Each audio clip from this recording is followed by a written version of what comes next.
তো বন্ধুগণ, দিনটা খুব ঠান্ডা, বৃষ্টি হয়ে গেল। আপনাদের জন্য টিউটোরিয়াল তৈরি করতে বসছি।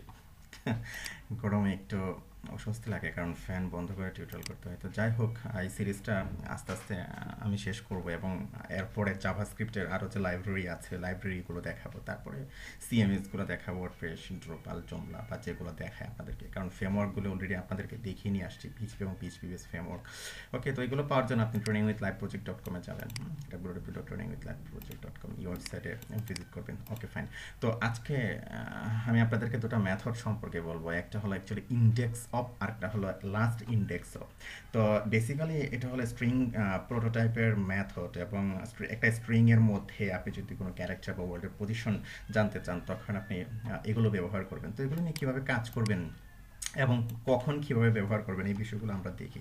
সাপোজ আমি এইখানে দিলাম যে str, অর্থাৎ আমি একটা স্ট্রিং নিচ্ছি। সাপোজ ধরুন আমি এখানে লিখলাম যে ট্রেনিং উইথ লাইভ প্রজেক্ট। ওকে, তারপরে এখানে আপনি দিতে পারেন যে লাইভ প্রজেক্ট, তারপরে ওই অ্যাকচুয়ালি এরকম বলবো for project based live training. Okay, project based live training. তো এখানে দেখুন, আমি এখানে ক্যাপিটাল দিয়ে শুরু করেছি, আর এখানে আমি ক্যাপিটাল দিয়েছি। ওকে, ফাইন। তো ধরুন এখানে আপনি যে কাজটি করবেন, ইন্ডেক্স অফ যখন ইউজ করবেন, তখন সে প্রথমটার পজিশন সে বের করবে। ওকে, অর্থাৎ এক্সিস্টেন্সটা দেখাবে। আর যখন লাস্ট ইন্ডেক্স অফ বের করবেন, তখন সে কি করবে, দ্বিতীয়টার পজিশন বের করবে। ওকে, এই কারণে আমি এটা দিয়েছি। ওকে, ফাইন। তো ধরুন কিভাবে ব্যবহার করবেন, যেমন ধরুন আমি এখানে var দিলাম যে রেজাল্ট ইকুয়াল টু str, অর্থাৎ এই যে আপনার স্ট্রিংটা যেখানে আপনি রেখেছেন আপনার স্ট্রিংটা, তারপর আপনি লিখবেন যে ইন্ডেক্স অফ। ইন্ডেক্স অফ, আপনি দেখুন আমি কিন্তু ক্যামেল কেস লিখেছি এখানে।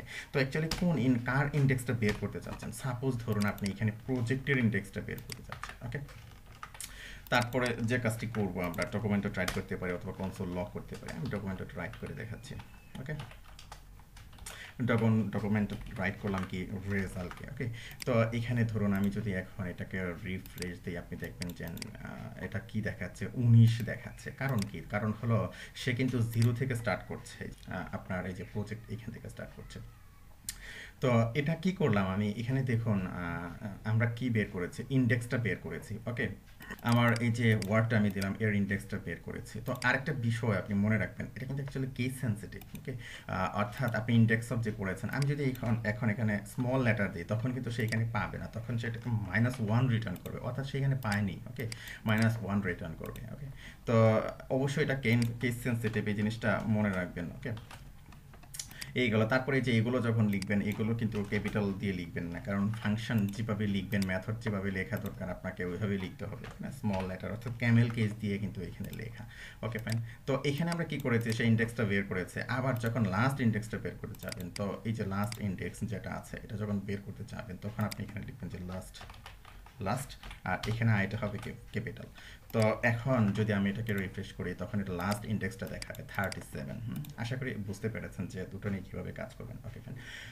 তো আরেকটা বিষয় হলো, তো অ্যাকচুয়ালি এটা আপনি কখন কীভাবে ব্যবহার করবেন, ইন্ডেক্সও কীভাবে ব্যবহার করবেন, লাস্ট ইন্ডেক্সও কীভাবে ব্যবহার করবেন। ওকে, এটা ব্যবহার করবেন ধরুন কোনো এর মাঝে ভ্যালু আছে কি নেই, আমরা সাধারণত কি করি, ফর লুপ দিয়ে আমরা চেক করে নিই, তাই না? তো ফর লুপ দিয়ে যখন চেক করেন, তখন দেখা যায় যে অনেক লিঙ্ক দিয়ে একটা প্রসেস আপনি এখানে সম্পন্ন করছেন। তো এখানে জাস্ট কি করছেন, আপনি বিল্ডিং একটা মেথড দিয়ে করে ফেলতে পারছেন। যেমন কিভাবে আপনি করতে পারেন, যেমন ধরুন, আচ্ছা এগুলো যেগুলো আছে আমি ধরুন এগুলো উঠিয়ে দিচ্ছি। সাপোজ আমি দিলাম যে নাম্বার ইকুয়াল টু, এই শর্ট অ্যান্ড ফর্মে জাস্ট এখানে লিখছি। সাপোজ ধরুন আমি লিখলাম যে 1 2 3 4 5 6 7 8 9 10।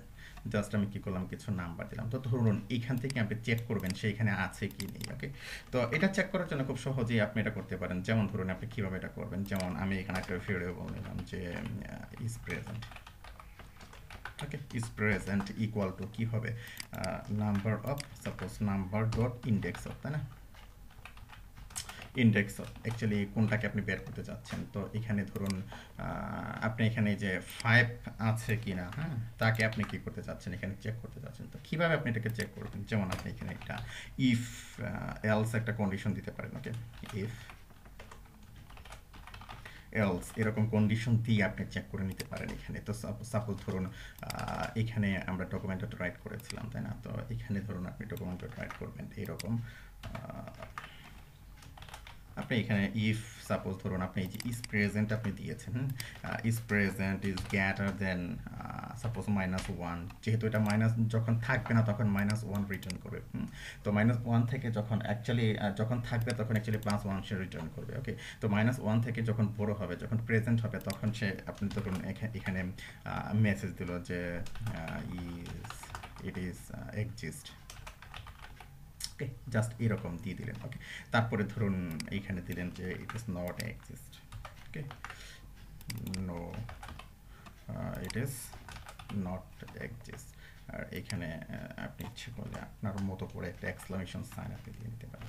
ওকে ফাইন, তো সেভ দিলাম। তো সেভ দেওয়ার পর যদি এখন এটাকে রিফ্রেশ করে আপনি দেখবেন যে দেখাবে যে ইয়েস ইট ইজ এক্সিস্ট। কারণ কি? কারণ হলো এই যে 5 আমরা চেক করছি, 5 কিন্তু এখানে আছে। তো ধরুন এখানে নেই, সাপোজ আমরা দিলাম যে 12 কিন্তু এখানে নেই, তখন কিন্তু সে এখানে চলে যাবে, এই কন্ডিশনে চলে যাবে। কারণ কি? সে কিন্তু এখানে পায়নি।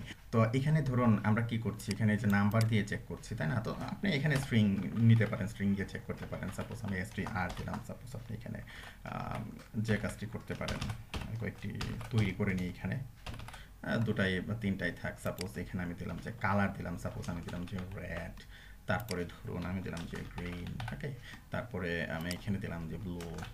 ব্লু, তো এখানে আছে সাপোজ গ্রিন আছে। হ্যাঁ, আপনি যদি এখানে গ্রিনটাকে চেক করেন কিভাবে, আর এখানেও অ্যাকচুয়ালি কি নাম্বারের জায়গায় হবে অ্যাকচুয়ালি str, তাই না?